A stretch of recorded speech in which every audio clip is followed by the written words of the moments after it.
Hi, hey, and hello to a brand new episode of Sharks in the Pool, your leadership podcast for the last couple of years. And we speak with fantastic leaders, with fantastic persons. And I think I promised you every time it's a person with a different story and also something we reinvented ourselves. And I learned this from this person, by the way, is this is the first episode we record also with a video podcast. So don't mind if I'm not looking all the time in the camera and make something maybe wrong, but it's a first start.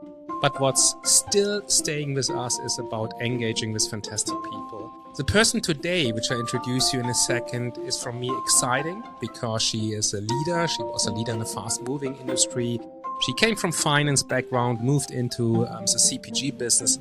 She will tell in a lot of time, I guess, about it. But she made a big move now into future leaders. I highly appreciated it, and I welcome Inga Dengel to Sharks in the Pool. Hi, Inga. Hi, Pascal. Hi. Thanks for having me. Very excited. Likewise. So you're sitting in Greece, I'm sitting in Riyadh, but the connection is still. How are you doing? Doing really well. Yeah. Very, very good because there are many exciting projects that I'm currently working on, which is always something to, embrace. And I have a lot of passion for those projects. Tell us also who is Inga. This is more interesting for us. So it's all on you. Thank you. Yeah, and I'm gonna start with the human side of things. I'm 47. I'm very comfortable disclosing my age, Gen X, and it's gonna be relevant as we move into the conversation further. Why I say that? I'm a mom. I'm a wife. I'm a sister. Obviously, a daughter. Tons of cousins. I'm coming from a big family. I'm Russian by birth. I'm German by passport. I lived in the UK for multiple years and now I'm living in Greece. Disclaimer. My husband is Greek, but this is not why I came to Greece. So that's a little bit me personally. I have a passion for running, not because I love running, but because I have a real passion for eating. In order to be able to eat, I run. When you run, you have a lot of time on hand. This is when I consume content. So that's why podcasts are all on my phone with me when I'm running. And I guess just a little bit on the professional side, I've spent 20 plus years in corporate environment, different industries, service, logistics service industry, CPG, FMCG. And then I moved around functionally. I started my career, as you mentioned, in finance, moved into insights, moved into marketing, in sales, and all of that led me to become a general manager. I would like to jump on something. You said running is important for you. Did it become important for you in the last months, or was it always a passion for you? So running per se was never a passion. Many listeners may or may not relate to it. I have this thing with the weight. I need to be careful. And I always had to exercise. Well, I chose to exercise because I didn't want to sacrifice on food, let's say. Mm-hmm. And running was a go-to exercise because it's so easy. You can do it anywhere. So there is no excuse really, because you can, even if you travel a lot, because your job requires you to travel a lot, you can put your running shoes in a suitcase. Like there's always space. And even if you travel like to places like Riyadh, where it's super hot, there are gyms. So you can run in the gym. So you can literally do it anywhere. But really, I struggled for many years to get it into a really good habit. And I only managed to get it into habit in the last 3 years. And what made the difference was, what can I do that's going to make it more enjoyable? And I will think less about, now I need to run. So I started consuming a lot of content, audiobooks, podcasts, less music, but really content. And the other thing, to keep the consistency, because at some point you don't have a good show or you don't have a good book, to keep the consistency, I realized I need to have a goal. So I started signing up for races, but not so much to, go crazy and improve my time. Like I don't care about it at all. But having a goal makes the consistency a lot easier.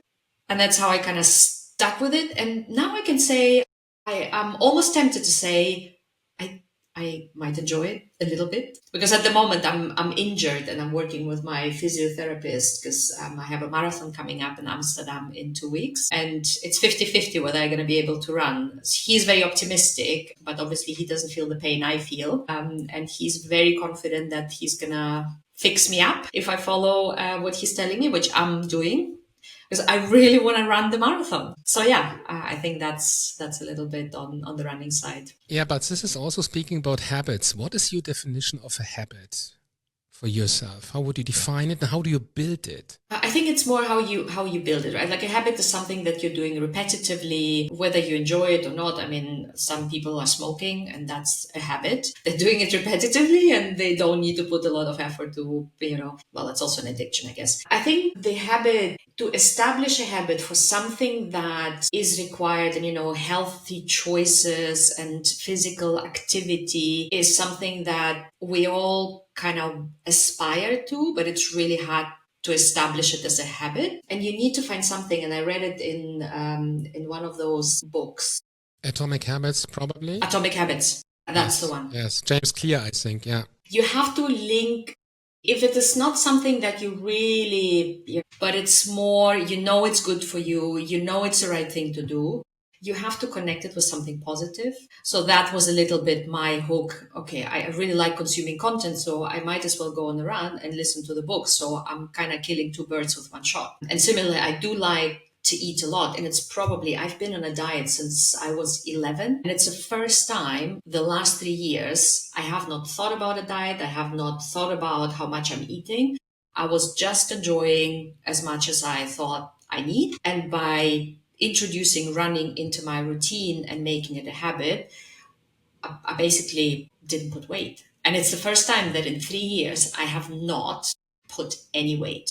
Congratulations. If I come closer to a race, obviously I run many kilometers and then I'm losing a little bit, but all of that comes back but it stays at the same line, which is impressive because I'm actually not putting a lot of effort into the food and I put a lot more emphasis on the exercising part. You spoke about you have been a general manager, you have been in a career for over 20 years. Was it for you always clear you want to be a GM?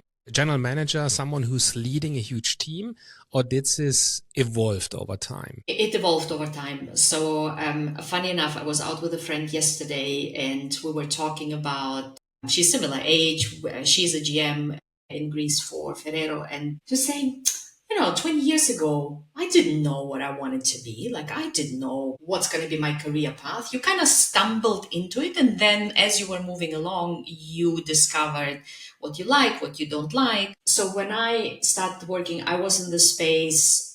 I finished university in 2001. It was really hard to find a job. I was in Germany. The crisis was right in front of us, blossoming. So I just took a job. I sent 100 applications and I had 2 offers. That's not exactly the greatest hit rate on earth, right? So I took the job and it was, a trainee program that was supposed to be for 12 months. And after 6 months, my boss came to me and said, there is a position in finance. I think you should take it. And finance was never on my radar, never. I was like, what? Finance? No, I don't like it. Why would I do finance? But somehow I liked the guy. He was quite inspirational. What he was saying made sense to me. So I kind of looked up to him. So I said, okay, he may know something that I don't. So why don't I give it a shot? What is the worst thing that can happen, right? So I went into finance and just fast forward, I stayed in finance for 10 years. So here we go. I did enjoy that a lot, and it helped me a lot in understanding business because you are involved in so many projects and so many strategic projects. You are dealing also with the business in a very different way, and you looked holistically at the business. And as I was progressing in those 10 years, at some point you have to make a decision. Are you going to go for a CFO or senior finance career or not? And you have to be conscious with yourself when you answer that question. I decided not. And the reason for that was I wanted to be in the driver's seat. That I knew. Whether I wanted to be a GM, that I didn't know, but I knew that I want to be in the driver's seat rather than be the one who is next to the driver. And that's how I made the switch in my career after 10 years to move into commercial roles, which was not easy, to be honest. And as I was progressing, you always need people who kind of take the risk or have the faith that you have the capacity and the, maybe not necessarily the required capabilities, but you have what it takes and the potential that you can succeed in other roles coming from finance. And so I took a trade marketing and insights role. I moved to Mattel and took a trade marketing and insights role. which was a fantastic experience because through insights, I still had a very analytical part of it. But I got exposed to the business side of things, commercial business side of things, like brand strategy, commercial strategy, rather than the financial side of things, which was fantastic. And that kind of equipped me quite well for the roles that I've taken post that. Because when I moved to PepsiCo, I took revenue strategy and commercialization, which again, revenue strategy within PepsiCo, it doesn't sit in finance, but it is quite a financial role. However, commercialization is not, and commercialization is you're commercializing the projects and innovations throughout the stage gate process to from idea all the way to a launch of a product, which was fantastic because again, I So got end to end, exposed it's like an end to end-to-end end. process. Okay. Exactly. And that led into a marketing role, which was the hardest assignment of all that I've ever done. The marketing role, again, people need to, or you need to be surrounded by people who have trust that you can make it.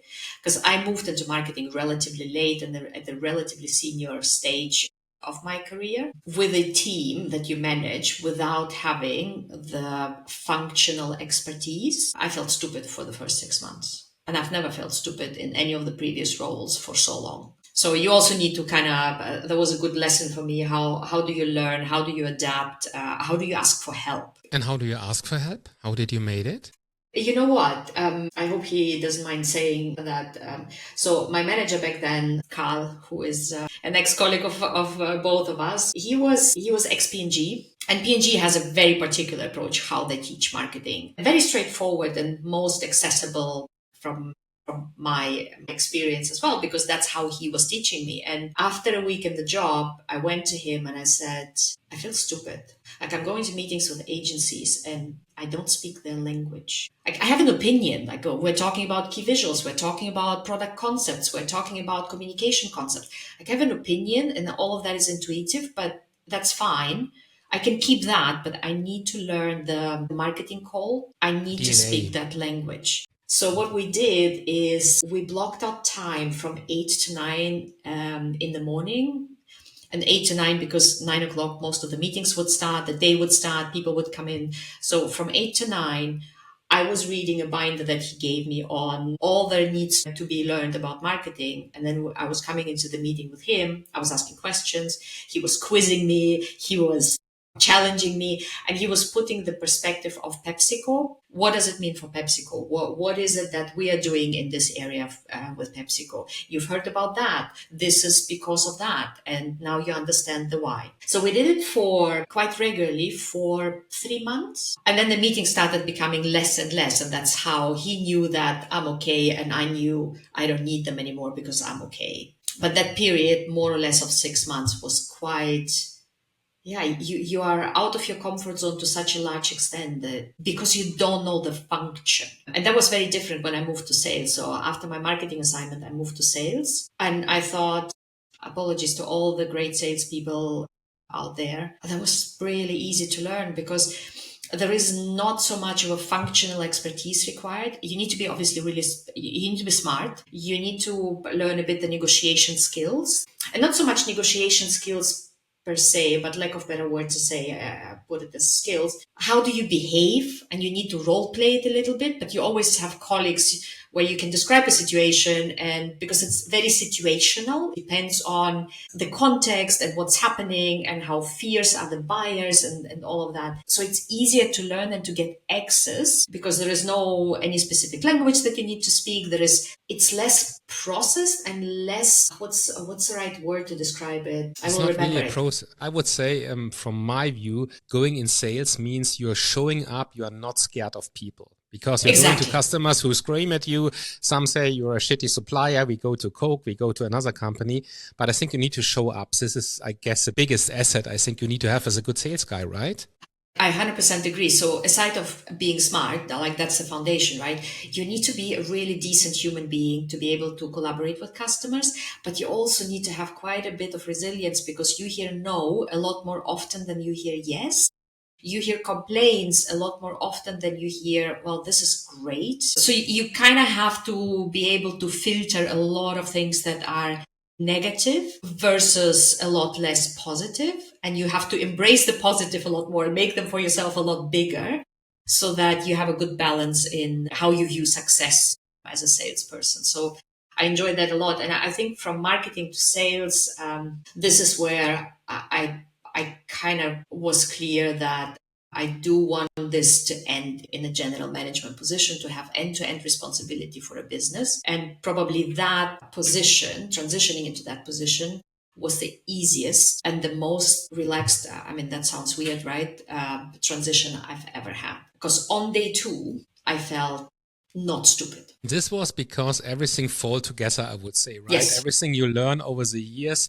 And I think a big shout out to Carl, because I think this was a real leadership style he gave to you to make you ready in marketing, a role which I understood was not easy, but then you were ready, right? You felt ready, in my opinion, what I hear. Yes. When you look back about, because about the person, I will tell you later, very honest, my opinion, because I knew you 15 years ago and I haven't seen you for a while. And now I have a different Inga in front of me. How would you describe your personal development? So the Inga from 15 years ago, starting in a career, and I will tell you very honest, my opinion until now. What is your view on that? Boy, that's going to be a feedback session then. All right. A former boss told me feedback is a gift, but it's a good saying, to be honest. I think I think 15 years ago, I was fierce. I think that's how I would sum it up. I was quite ambitious. I was demanding to myself and demanding to my managers. Bless all of them that they took up with me and supported me. But more importantly, probably when I started managing teams, that's where I made most of the evolution, because somehow I was always quite comfortable dealing with senior people, more senior than me, significantly more senior than me. Like I kind of had an approach that worked. It worked in different countries. It worked in different functions. So that worked. And then when I started leading people, this is where I projected all that demanding self on my team. And that resulted into being fierce, being impatient, being, expecting people to know what they potentially could not know.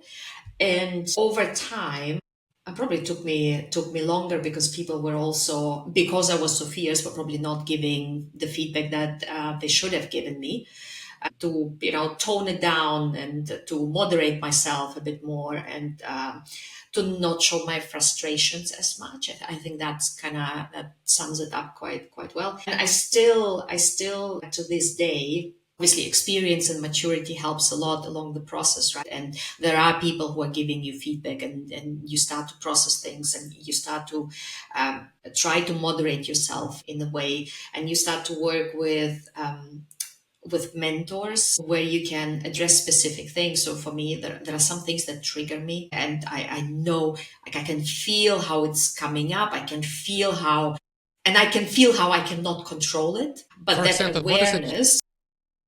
What is a trigger for you? What is a trigger? What triggers you immediately? A trigger for me is when I'm in a meeting and we're discussing a topic and people are dismissive or neglecting things, are not open to a discussion, but okay, this is what it is. What else can we do? There is nothing that can be done. And I think that very broadly can be described as negativity. I really find it hard to deal with negativity. But then on an individual basis, one-on-one, less so in big forums, but on a one-on-one basis, when somebody starts to debate and tries to convince me that changing nothing is the best way forward and the arguments are weak. And I had a great mentor who worked with me, and you have to develop a technique that helps you, and you have to discuss it with the people, and especially with my leadership team, for example. I made them aware that, okay, I have this thing. Mm-hmm. It can happen. Mm-hmm. So when that happens and I start to look out of the window, then you guys know that I'm close to explosion. So maybe change the conversation, like derail the subject, move somewhere else. So, and it was becoming, because I have a window topic somehow, I don't know, the windows help me in a way to to moderate a certain behavior that I do not appreciate about myself to start with. And obviously, people don't appreciate it either. So, how do you moderate? It's all about moderation of the things you're aware, but the first step is to be aware and to acknowledge, well, maybe this is not the greatest trait of yours. And how do you manage this in private life before we go back to Pepsi? So you have a daughter, you have a husband. Do you have also similar rules in your family? You say to your husband, if this is happening, you know you should not speak to me? Or because at the end you're one human being, I think you can't shut down what trigger you have in the job, right? Yeah, I think the difference there is you're dealing with probably similar situation, and it's the same people you're surrounded by, right? So you know each other a lot better on many different levels. So a lot less things trigger you, and then some things that used to trigger me 10 years ago, they're just not as important enough. Like I have this thing that everything needs to be clean and neat and nice, and and if somebody leaves the cup and the sweater and the pants, that can trigger me. I'm like, this is so You're stupid. like my wife. You're like my wife, 1-to-1. There we go. There are more out there that are like us. It's just not important. Like, yeah, okay, fine. Is that a big deal for me to pick it up? No, it's not. Is that worth the drama? It's not. So again, there is also a bit of self moderation, and we don't have actually in the family. It was not necessary to create something. Okay, if this happens, then please all walk away because I'm exploding, you're exploding, or somebody exploding. We may need that because our daughter is 12, so she is entering puberty, which is fun age. So far, we're okay, but we may come back to that technique. Okay. No, definitely. But thanks for being open about this. When you moved to the GM role at PepsiCo, you led a team, I think, in Greece and Cyprus, I think 1,000 people or something. It's a huge organization. Yeah. How was it for you? You were there for 2 years. What were your highlights and what was the impact you would say you have made? Yeah, I think the highlights, I start differently to get to it. I mentioned that when I stepped into the role, all the things kind of came in, like all the pieces fell into place, which was fantastic. And I'm like, oh my God, I'm rocking it. This is amazing. That's going to be a fantastic journey. Numbers were great. Like everything was good. And then we had our first town hall. And the town hall is a hybrid thing. Some people who come to the office are in the office, and then the rest is a webinar. And it's 1,000 people organization. If you exclude the frontline production employees who usually don't join the town halls because they're on shift, you would expect as a minimum 600 people to show up in the town hall. So after the town hall, I was all pumped up, introduction, fantastic. So I went to the team who did the webinar. I said, so how many people to join? And I said 74. I'm like, what do you mean 74? And I said 74 online, and whoever was in the room, which was roughly 50, 60 people that the room could fit. I'm like, and where were the other 500 people? Okay, so I went back, we sat together with the team. I'm like, what's happening? And they said, look, we were not used to do those town halls. People probably didn't think it's important, so we kind of need to re-emphasize. So we all, for the next time, we all push our teams to join. And then we started talking, because that was introduction. Okay, I sent an email afterwards saying, please join next time. Lovely to meet you all. In case you haven't been able to join, please listen to the recording. Happy days, we moved on. And then we started talking about strategy and does it need adjustment? What do we want to do? How are we tracking against our trajectory 5-year plan? And I thought the ambition was quite shy. So I kind of worked with the team why the ambition could be a lot bigger, what it means for the company if you have bigger ambition, how can we get there, what would we need from the company to get there. And my team was quite excited. So second town hall, we're sharing that ambition, and I think a bit more than 100 people showed up. So in total, it was 150. I'm like, okay, so that's more than last time. I'm still missing the organization. So I went back and I sat down, and I considered myself always really good at building communities from my previous roles, engaging people into into my projects, into my work, into the impact the work is having. And here I am for the first time, like I'm rocking the boat on the function, understanding the business, learning, fantastic. But clearly, people are not engaged. Like it's not enough from 1,000 people organization to just engage to 100. That's not going to fly, right? I'm like, why is this happening? What is happening? And just by telling people to show up, people still don't show up. Oh no, but I had a sales visit. Oh no, but I had this. Oh no, but I had this. So I started doing listening sessions. I'm like, I need, because my team was telling me, Inga, don't worry, which is a very typical thing to say for Greeks, don't worry. So, dear listeners, if you ever are in Greece and somebody is telling you, don't worry, you need to panic.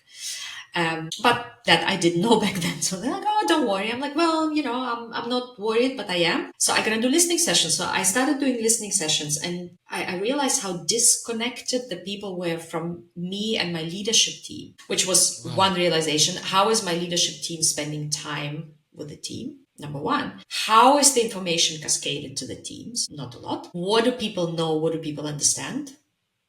Because everybody was basically head down, working whatever 10 hours. I mean, Greeks are known for working many hours. The productivity is, it's not the most productive country in the world. I'm like, okay. Now I can go back, and this is where I took a little bit, an executive decision, I would say. I could have engaged my team to share more and let them do the job. Instead, I guess in my nature of trying to be a bit more in control, we created an extended leadership team. So in just an instant, you engage almost 150 people. And all of those people, they're leading big organizations. They're leading small to big teams, right? So we started engaging, and that was the unlock. And you could sense the unlock because these people were never asked about their opinion on strategy. They were never presented the strategy. I'm exaggerating a bit. I mean, some of them had a little bit of visibility, but as a group, they didn't have that level of visibility on what we want to do, what we're trying to achieve, why is this possible? Why is this feasible? And what does it take us for us to get there?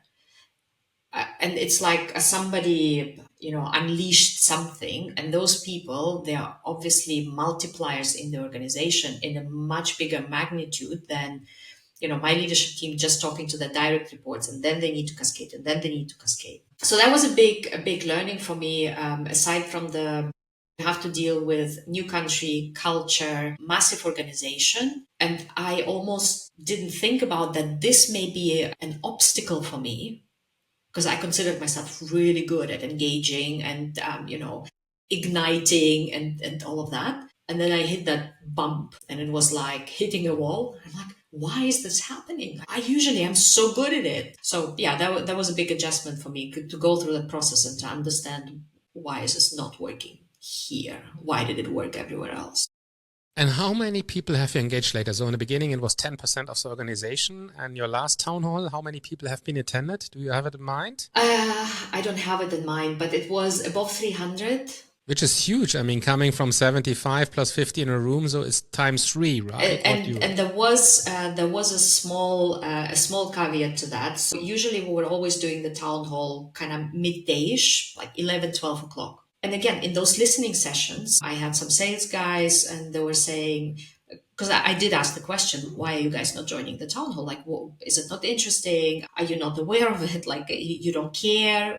So everybody cared. They said, look, for us sales, who we are working in the field, we're at customers. Unless you want us to interrupt the visit and not sell, which is very hostile. But if you could move the meeting to a later hour, 4 or 5 o'clock, we would be able to join. I mean, that is the smallest insight on the planet, but that made already a difference. I mean, still people didn't join right away. It required still managers to kind of go and remind and motivate and engage. But that helped a lot to boost the participation. Very clear and a very interesting way how you developed and how you give to our listeners. Before we go to Young Blossom 25, which is super interesting, what was something which brought you down to your knees? It can be at your job or it could be private. Something in your life which knocked you down. Is there something you can share with us? That knocked me down. Yeah, well, knock down is a big statement, but probably the one event that kind of caught me off guard was when our daughter was born. Because you don't know what you don't know, right? I mean, you hear stories, and before she was born, I always told my husband, I want to have 4 kids. And he said, well, let's have 1 and then we'll see. He was quite overwhelmed by the thought of having 4.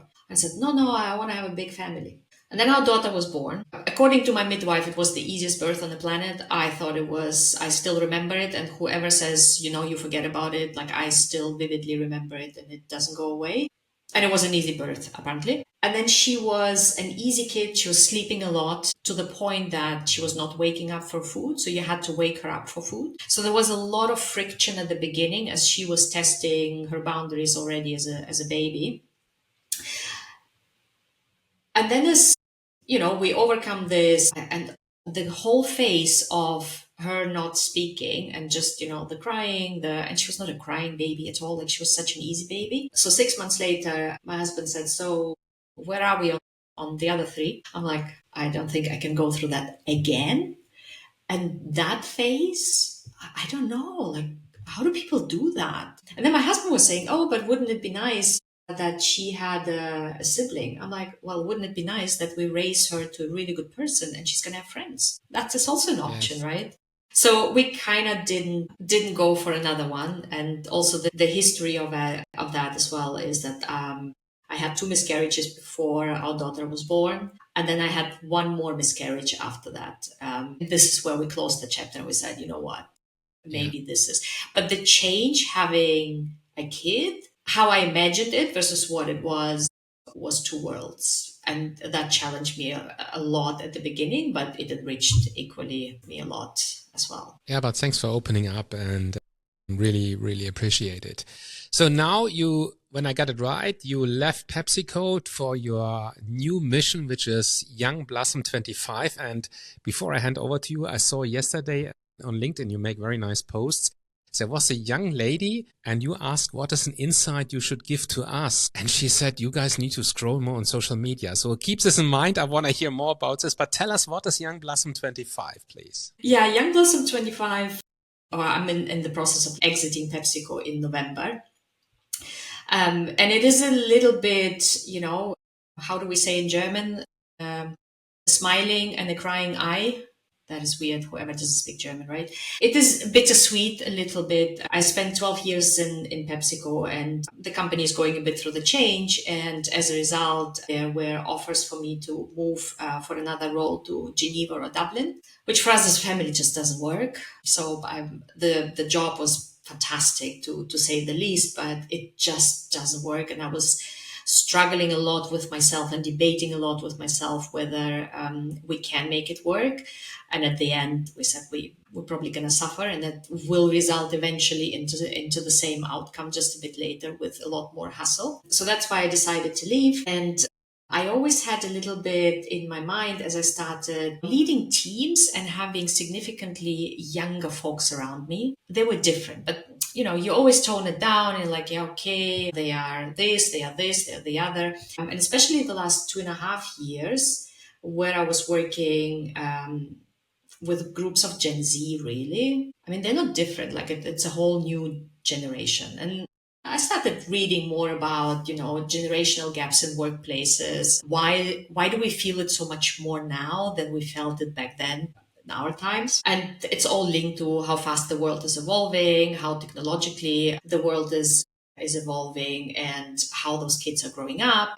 Then I was at a conference, and it was not a recruiting, but a conference for young people to find employers, to understand better about future employers. So I was asked to give a speech and to share my career. So I went and I'm looking into the audience, and there are all these young kids sitting there looking at me. And I'm talking about my career, and I'm talking about how mobility is so important and how, and I can't help but thinking, how is this relevant for them? How is this making a difference to them? I mean, it's a nice story. They probably appreciate, okay, this woman suffered so much, moved a lot, like whatever, right? But really, how is this relevant and how is it helping them to really formulate how they're going to structure their career journey? Their career journey is probably going to be very different than mine was. And whatever mine was is not applicable to what's going to be theirs in so many ways. So you need to tell the story in a different way. But more importantly, I thought, here we go again.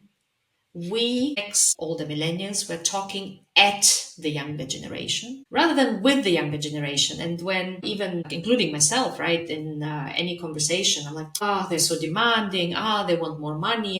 they want this, they don't want to do anything before you pay them. So all of this, I'm complaining and dismissing a little bit. I'm like, well, we can all be dismissive. Fact is, this is the generation that's going to lead the companies, whether we like it or not, because all of us will die out of the corporate life and they will take over. So shouldn't we rather focus on how do we close the gap and how do we help them become better leaders, future leaders, whatever that means, setting them up for success? So I started thinking, so how do I talk to them? Like, how do I find a way to talk to them rather than at them? And that's how the podcast came to mind. Young Blossomers, because I'm talking to young people that are still in the flourishing, blossoming era of their lives. So that's how Young Blossom was born.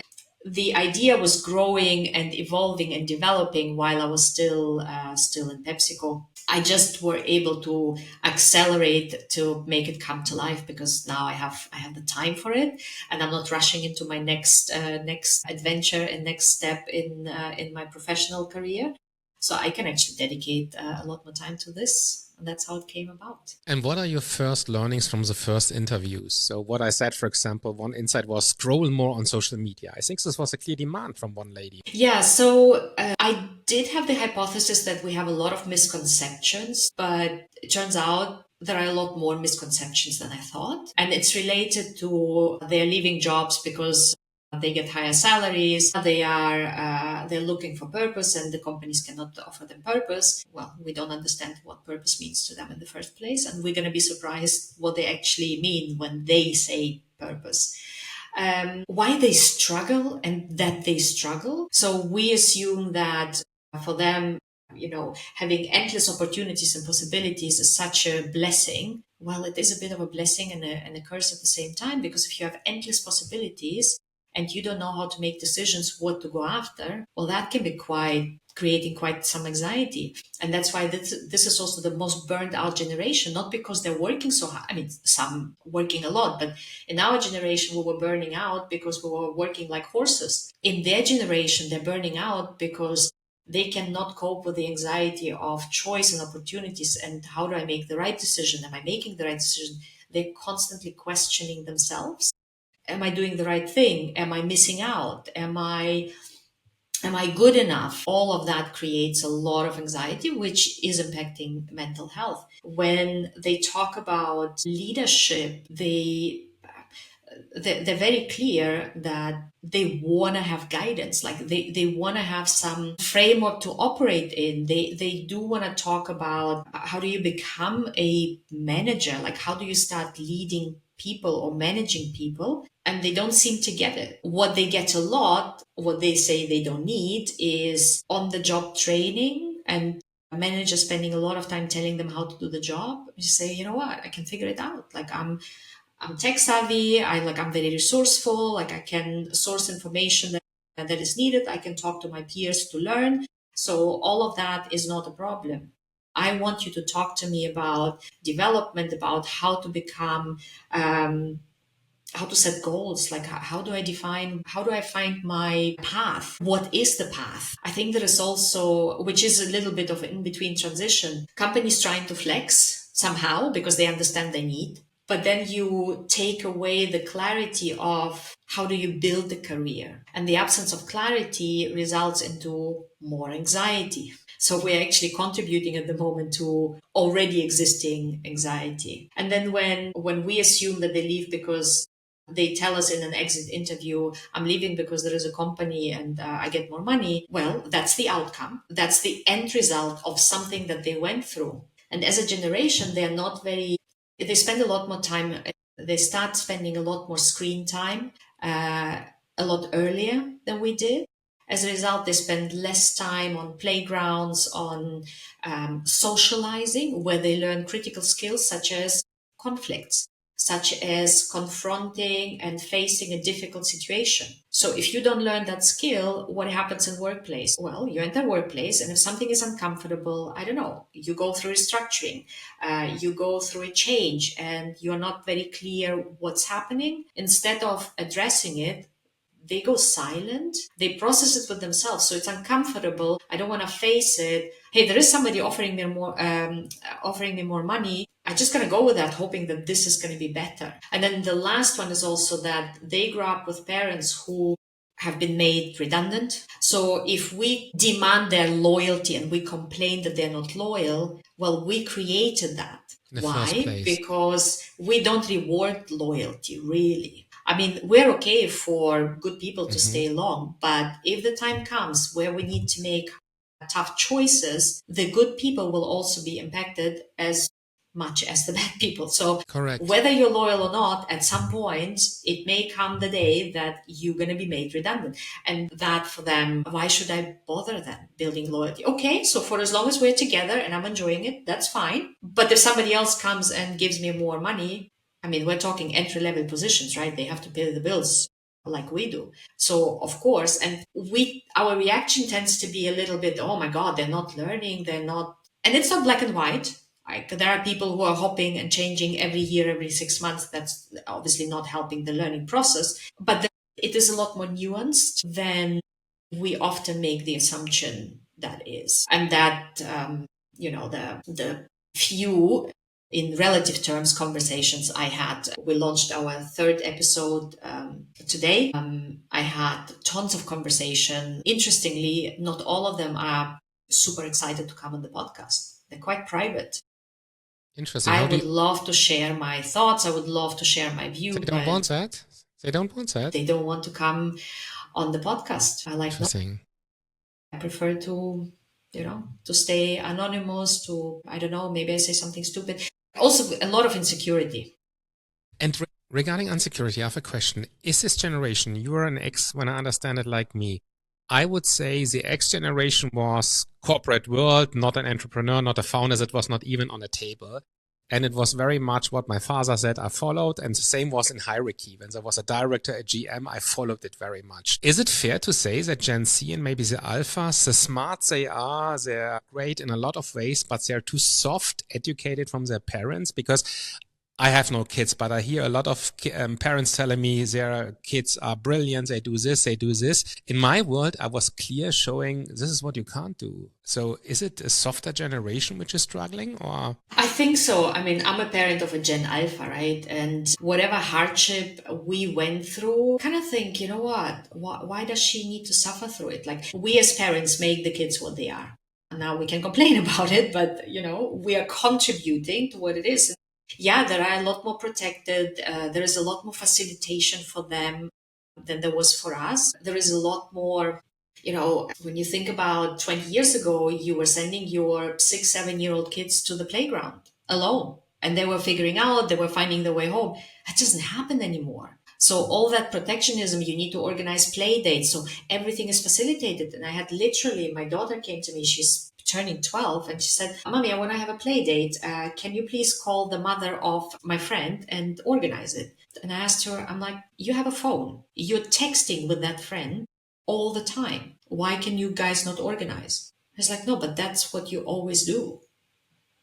I'm like, well, but since you have a phone now, you can organize it yourself. And she still was running behind me the whole day, nagging to organize the playdate. So I sat her down and I said, I'm genuinely interested to understand, why is it that you're sending messages, you're exchanging messages with her about all kinds of topics, but you don't want to ask her if she's available on Saturday for a playdate. Why not? She says, I don't know. I didn't even think about it. It's like, yeah, I go to my mother will organize. And I was very, very hard. I did not organize it. I said, you figure it out yourself. You are available. We don't have plans. So your friend can come here. You can go there, whatever you like, but you will have to organize it yourself. And it worked, I guess. It did. But I had to text her mom, the friend's mom, and say, listen, I'm very firm that the girls organize the play themselves. Can you help me? And can you not get involved? Let's see if they can figure it out. She's like, this is a fantastic idea. Nice, very nice. So they worked it out. They had a play date, but it's a lot harder. I mean, when my parents said, go do this, you go and do this. And they're like debating, discussing, all of that. And we're facilitating this. I mean, as much as I want to put it on them, but they are the product of our behavior, of our actions that we're taking and our responses we're choosing to give to them. So, yeah, there is a bit of softness there. And Also, I think Simon Sinek had it on his previous podcast. Resilience comes through hardship, and they didn't have really hardship. Like so far, COVID is probably the biggest hardship that they went through. And okay, what it did, it created some other problems. Gen Z, for example, they don't want to come to the office. They just don't. Yes, but when I look back, I mean, when we think about hardship, I'm always thinking, yes, we as Gen X, we had so a hard life, but then I speak to maybe to the baby boomers or the silent generation from Second World War, and I'm thinking, no, we didn't have really hardship. I think it's a cycle, and I think when you have the capability to look back and also be grateful, because someone told, I'm not sure if it was Simon Sinek, each of us lives better than the king 100 years ago. We have a shower, we have everything. I mean, life is really good, but I think we need context to understand it. What is the one thing in the 3 episodes you can give us what you learned? What can we learn from the alphas or maybe the Gen Zs? The one thing you're saying, wow, that sticked out at the moment to me. I think the one thing that I would say, and probably not a key learning, because I cited quite a few things that are misconceptions, and we need to spend a bit more. We need to double click on those things and really, let's not convince ourselves they're leaving for money. That is the result. We have such a great purpose agenda. They are not appreciating it. Well, they're not looking for our purpose agenda. They're looking for their purpose agenda. So let's double click on the things we believe we're addressing, whether we're really addressing them. Let's listen to them, because they have things to share. Some of them are very uncomfortable things to hear because they require adjustment, they require rethinking, but they're actually quite open to listen as well. And I think that's why I kind of prove myself right. Talking to them versus at them makes a difference, because they have something to say and they feel misunderstood. 100%. Like misconception is a big thing. They feel utterly misunderstood, and they do crave guidance and framing, and they do aspire leaders that demonstrate humanity. Is that the right Yes, I think so. word?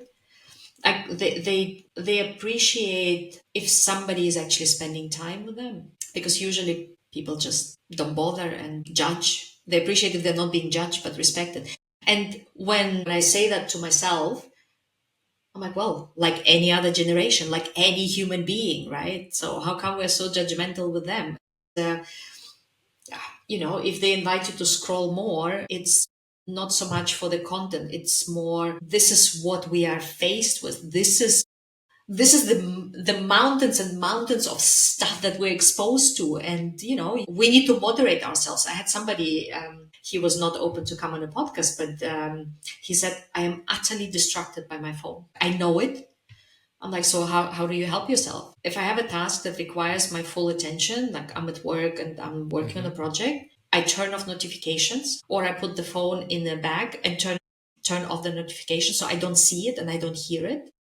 And once I'm done, I'm rewarding myself taking out the phone again. So that they are also looking for ways to moderate themselves, right? Because they're aware, like they're not oblivious to things. I mean, some are, but many of them are not oblivious. So I think for companies, that was when we had the conversation with Irais Proves in the second episode, and she was saying the companies who are going to be successful with that generation are companies who are not only looking at KPIs, but also KDIs. And KPIs, key performance indicators, and KDIs, key development indicators. So most of the companies, PepsiCo included, we don't really look at key development indicators. We're very performance driven, we're very results oriented, which is, okay, you know it, you know how to live with it, you know how to find for yourself a different way of developing, but well, you know it, I know it, but that generation does not, because they haven't learned it. They haven't spent 20 years in corporate to do that, which as a result, this is why they don't tend to embrace joining corporate in the first place. This is why they struggle in corporate a lot more than in startups, where there is dynamism, energy, the sense of learning is extremely high, flat hierarchies. That's what they enjoy a lot more and embrace a lot more versus corporate, where they don't understand how to navigate. Everything seems stiff. Everything seems very rigid. Everything is regulated. Very little freedom. Their perception, right? I know this is not the case, but I know it because I know how to navigate the system, how to navigate the world. They don't. But these are great insights for only 3 episodes. So we can find you on YouTube, Spotify, and every big channel we find you? Yes. So yes. I will link it also in the show notes when we post this episode and to make sure we see it.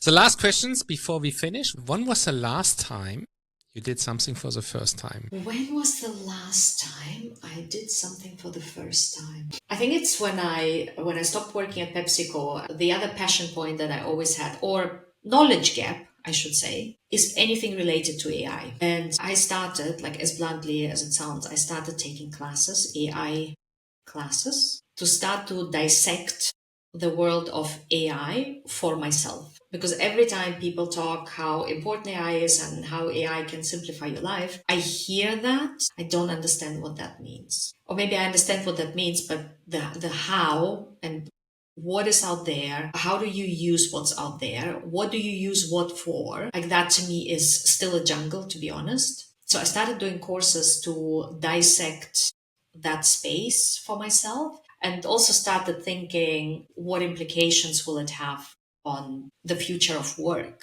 Now, this is another passion project that is a little bit in the drawer, and I'm working silently on it. But dissecting the AI space, and I'm very, openly admitting, I think I have no clue.